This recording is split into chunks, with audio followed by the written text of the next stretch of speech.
চলো আজকে দেখে নিই যে আগামী 24 ঘন্টার মধ্যে তোমাদের সাথে কি হতে চলেছে। ডিভাইন এনার্জি তোমাদেরকে কি মেসেজ দিচ্ছে, আগামী 24 ঘন্টার মধ্যে তোমাদের সাথে কি হবে। যারা ইউটিউব থেকে দেখছো ঝটপট সাবস্ক্রাইব করে দাও, আর যারা ফেসবুক থেকে দেখছো লাইক আর ফলো করে রাখো ফ্রি লাইভের নোটিফিকেশনগুলো, তাহলে তোমরা ঝটপট পেয়ে যাবে।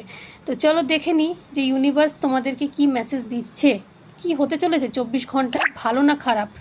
সবাই কিন্তু এনার্জিটাকে ক্লেম করার জন্য একটা কমেন্ট করবে, থ্যাংক ইউ অ্যাঞ্জেল। তো চলো দেখে নিই। হারমিটের কার্ড উঠেছে, এখানে কিন্তু বলছে যে এই যে আগামী 24 ঘন্টাতে কিন্তু তোমাদেরকে কিছুটা সময় একা থাকতে ইচ্ছা করবে। কেন করবে?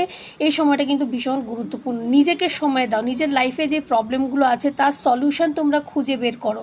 হয়তো এই সময় কোনো একটা রিলেটিভ বলো বা কোনো ফ্রেন্ড বা তোমার পার্টনার হয়তো তোমার থেকে একটু দূরে হয়ে যেতে পারে, কিন্তু এইটাও তোমার জন্য সামনের দিনে একটা পজিটিভ কোনো রাস্তা খুঁজে দেবে। মনকে কিন্তু শান্ত রাখবে, ঠিক আছে? নিজেকে যতটা তোমরা শান্ত রাখবে, ফিউচারের জন্য কিন্তু তোমাদের পজিটিভ রাস্তা খুলবে, অনেক অপরচুনিটি আসবে, ঠিক আছে? ইউনিভার্স কিন্তু তোমাকে কিছু একটা গাইড করতে চাইছে। নিজের মনের কথাটা শোনো, তোমার ইনটিউশন কি বলছে সেটা শোনো। এটা কিন্তু কোনো একাকিত্ব নয়। এই যে 24 ঘন্টার মধ্যে একা একা থাকতে ইচ্ছা করবে, এটা কিন্তু কোনো একাকিত্ব নয়, ঠিক আছে? কোনো নতুন কিছু কিন্তু তোমাদের লাইফে শুরু হতে চলেছে। নিজের মন কি বলছে সেটা শোনো।